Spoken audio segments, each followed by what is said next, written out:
Hello mga ka-learners! Welcome back again sa ating YouTube channel, Teacher Ako. So in this video, we'll be discussing kinds of variables. Okay, kung ready na kayo, let's start.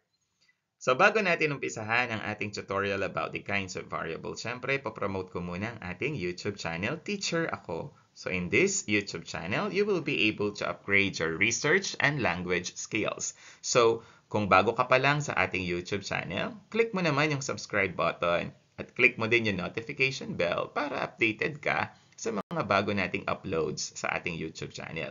At pwede mo rin i-share ang ating YouTube channel sa mga kakilala mo na into research at this moment of time. Okay? So with that, let's start.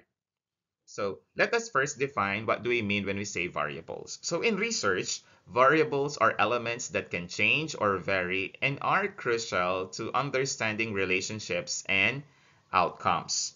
So yun yung minimension natin or pinipertain natin about variables in research. So there are different kinds of variables based on their roles in research process. It can be on the nature of the data they represent also, and in the relationship they have with each other. So yun yung mga factors na kino-consider natin when we are talking about variables in research. So maraming uri yung ating variables in research. Pero ang ifo-focus lang natin sa tutorial natin ito, yung mga main kinds of variables na usual natin kino-consider kapag nagkakandak tayo ng ating research or especially kapag nagka-craft na tayo ng ating research title. 5 lang naman yan mga ka-learners. Ito sila. We have the independent variable or the IV. We have the dependent variable or the DV. Also, we have the control variable, the extraneous variable, and the confounding variable. So sa tutorial natin ito, i-discuss natin ito isa-isa. First, let's talk about the independent variable. So the variable that is manipulated or controlled by the researcher to observe its effect on the dependent variable. It is the cause or influence that is tested. Sometimes it is termed as this is what is being changed or being studied in a particular title of your research. Okay? An independent variable is the variable in the experiment or in a study that is manipulated, controlled, or categorized by the researcher to determine its effect on the dependent variable. It is considered the cause or input variable. So mga ka-learners, tatandaan natin yun para hindi tayo nalilito ha. Ito yung cause or also known as the input variable. And the researcher now observes how changes in the independent variable influence our dependent variable. Na later on, i-discuss natin kung anong ibig sabihin ng dependent variable. Ngayon naman, magbibigay ako ng sample research title na merong independent variable, mga ka-learners. Ito yon. The effect of study hours on academic performance of senior high school students. Hinighlight ko dito ng kulay green ang ating independent variable para makita ninyo. So, sa study na to, ang ating independent variable ay yung study hours. Ito yung nakaka-apekto, nagbibigay ng influence or cause sa ating dependent variable. Okay? Para mas maintindihan, proceed na tayo sa susunod. Ano naman yung dependent variable natin? Because our dependent variable has something to do with our independent variable. So what is the definition now? So the dependent variable, this is the variable that is measured or observed in response to the independent variable. So the dependent variable in an experiment or study, this is what is being measured or observed to determine the effect of changes made to the independent variable. It is the outcome or response that is expected to change when the independent variable is manipulated.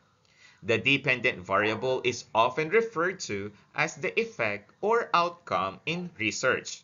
The outcome or effect being measured. Lagi natin tatandaan yan. Yung ating dependent variable, ito yung outcome or result, or ito yung effect na being measured in the study. Let's focus on this illustration. So, kanina, binigay ko tong same title na to para ipakita sa inyo ang ating independent variable. Naka-highlight kanina yung kulay green, which is the study hours. Ngayon naman, hinighlight ko naman yung ating dependent variable na naka-purple naman ngayon, which is the academic performance. Ayan. Yung research title natin ay The Effect of Study Hours on Academic Performance of Senior High School Students. Ayan. Hinighlight ko yung dalawa para at least makita natin yung nag-influence, yung cause, yung possible cause, yung study hours, yung pwedeng i-manipulate ng researcher. Tapos naman yung pwedeng maapektuhan, yung possible result, possible outcome ng ating study, the effect being studied, ito naman yung academic performance. Yun yung ating dependent variable. Okay? Now, let's proceed on the third kind. We have the control variable. These are variables that are kept constant or controlled to ensure that they do not influence the outcome of the experiment. I'll repeat. These are kept constant or controlled. Okay? So this is the purpose of this one is to isolate the effect of the independent variable on the dependent variable. So para mas maintindihan pa, let us focus on this example. Tignan natin to. Same example lang tayo kamukha nung binigay ko kanina for independent and dependent variable. So the title is The Effect of Study Hours on Academic Performance of Senior High School Students. Meron ako nilagay sa baba dito na naka-highlight ng medyo light blue dito ng intelligence level and class attendance because these two are our control variables. Kanina minention natin ang ating independent variable which is the study hours. Tapos, minention din natin kanina yung dependent variable natin which is the academic performance. Ngayon naman, ang control variables natin dito ay itong dalawa, intelligence level and class attendance.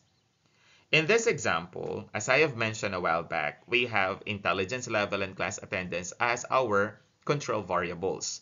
These factors or these two are kept constant or controlled because they could also influence academic performance. By controlling them, the researcher can focus on understanding how study hours affect academic performance without interference from these other variables, from these two variables. So, ibig sabihin, as a researcher, we can control this one para at least wala tong direct effect sa ating pinaka-purpose ng study natin, which is the effect of study hours on academic performance. Kasi ang pinaka-focus lang naman natin ay yung study hours. Effect of study hours on academic performance. So, these two variables, these two controlled variables are held constant and controlled. Kasi they could also influence the academic performance of the senior high school students based on our research title. Kaya tatandaan natin, ito, sa title natin ito yung possible na control variables natin. Okay? Next, ano naman ba ang ating pang-apat na uri? Extraneous variable.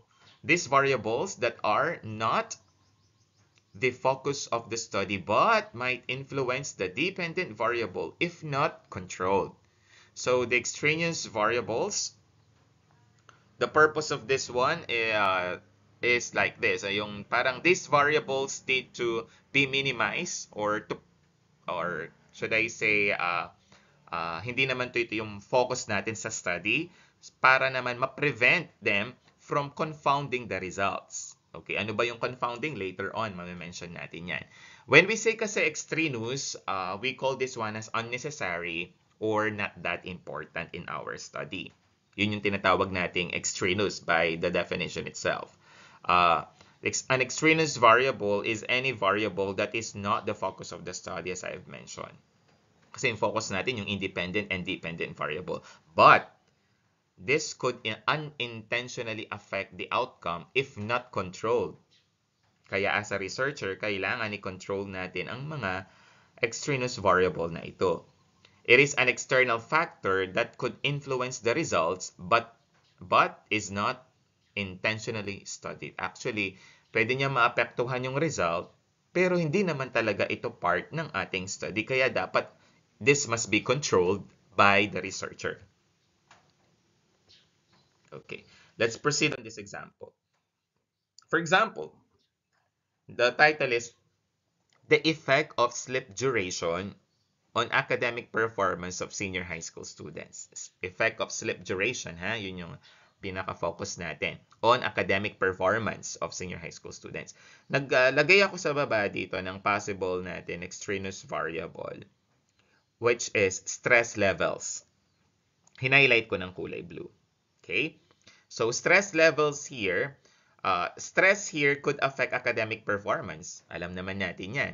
But it is not part of the study's main focus. Hindi naman ito yung focus ng ating study. That is why it must be held constant or controlled. In this example, stress levels are what we call our extraneous variable because, while the focus is on sleep duration and its impact on academic performance, high stress could also impact students' performance and needs to be controlled or monitored to avoid skewed. Pag sinabi kasing skewed sa research, ibig sabihin yung mga lopsided na result o kaya uneven result. Yan yung tinatawag nating skewed kaya sa research. Kaya ginamit ko yung term na skewed para at least sa susunod na marinig mo yung skewed na yon, at least aware ka na sa meaning niya sa research. Kasi yun yung mga terms na ginagamit natin sa statistics at saka sa research. Okay. If stress levels are not considered, it could confound the results, making it unclear whether academic performance was affected by sleep duration or stress. Kaya dapat makontrol natin to as a researcher. Kasi this is not the main focus of our study. So when we craft then our research instruments, kung ano yan, researcher made or at the same time quantitative ang study natin, alam natin kung saan ang focus ng study natin. Ang focus ng study natin yung effect of sleep duration on academic performance of senior high school students. Sleep duration and academic performance to academic performance. Yun yung pinaka-focus natin doon. Lalong-lalo na kung gagawa tayo ng researcher-made instrument. Yun lang ang pinaka-focus ng study natin. Okay? Next. Yan, ito na yung confounding variable. Ayan. Ano naman tong ating confounding variable na ito, yung pinakahuli? So, a confounding variable is an external factor. I'll repeat, external factor in a research study that influences both the independent variable and the dependent variable, creating a false or distorted association between them. Kasi pag sinabing confounds, it means it mixes up. Parang napaghalo-halo. Ganyan. Pwede tayo mamislead. Ayan. Kaya dapat alam natin yan ang mga confounding variables natin. So it confounds the relationship, making it difficult to determine whether the effect on the dependent variable is due to the independent variable or to the confounding variable. So tingnan natin sa example na ito. Sa research title natin ito ay meron tayong confounding variable. Yung title natin here sa sample is The Effect of Physical Activity on Academic Performance of High School Students. Ayan ha. Effect of Physical Activity on Academic Performance of High School Students. Based sa title na to, ang ating independent variable ay yung physical activity. Ang ating dependent variable naman ay yung academic performance. Ano naman yung confounding variable natin? Ayun, meron akong nilagay sa baba at hinighlight ko ng kulay red. So, diet. In this example, diet could be a confounding variable because it can influence both physical activity. For example, students with healthier diets may be more active. Diba? Yung mga healthier diets na students, yung mga physically fit, may be more active. And academic performance. A healthy diet may improve cognition function. Diba? Kapag ito yung mga when we say healthy diet kasi andyan yung exercise and so on. Kapag healthy diet natin, it can affect yung performance natin, pati yung cognition natin. If diet is not controlled, the researcher might incorrectly conclude the physical activity alone improves academic performance when in fact diet could be playing a significant role in the outcome. Diba? Kasi ang pinag-uusapan dito, physical activity. And then effects on academic performance of high school students. So, syempre, hindi naman tayo pare-parehas ng diet sa isa't isa. So, this can confound the possible result of the study. So, dapat maging aware ang ating researcher. Kayo, kung magre-research kayo in the future, dapat aware tayo sa mga confounding variables na ito. Okay? So, ayan, ito na yung important reminder natin, mga ka-learners, about the kinds of variables. These different kinds of variables are crucial in defining the relationships in a study, selecting the right methodology, and interpreting the results accurately. So in summary, variables are fundamental to research as they enable researchers to define, measure, and analyze the factors involved in their studies, ensuring accurate results and meaningful conclusions. So lagi natin tatandaan yan, mga ka-learners. So eto na, magbibigay ako ng mga sample research titles with independent and dependent variables para if ever man na meron kayong examination or quiz sa types of or kinds of research variables, at least ito mas meron kayong samples dito na may enlighten kayo. Okay. Para itong reinforcement to what you heard to your teacher, to your research teacher, ito ay parang reinforcement lang. Yung tutuloy lang natin kung ano yung narinig nyo or natutunan ninyo sa inyong mga research teachers. Okay? At least may mga samples tayo dito na pwedeng makadagdag dun sa mga binigay nilang examples sa inyo. Okay? So, yung unang example natin, the effect of study hours, that is our independent variable, on academic performance, that is our dependent variable of senior high school students. Next, impact of social media on mental health of senior high school students. Yan, hindi ko nababasahin yung naka-open and close parenthesis para guided na lang tayo dyan. Okay? Next, the influence of sleep duration on cognition function in senior high school students. The effect of physical exercise on stress levels among senior high school students. Also, ito din, the impact of online learning platforms on student engagement in senior high school. Ito pa, the relationship between part-time work and academic achievement among senior high school students. Ayan, so yun yung mga sample natin na research titles na merong dependent and independent variables. So natapos na naman ang ating video dito. So again, subscribe naman kayo sa ating YouTube channel na Teacher Ako at pwede nyo i-share ito sa mga kakilala ninyo na into research at this moment of time or kamukha nyo under practical research 2 or meron kayong subject na research subject ngayon sa inyong curriculum kung college naman kayo. Okay? So pwede nyo i-share at pwede rin tayo makatulong sa iba. So thank you very much for watching the video. Until we meet again. God bless you. Bye!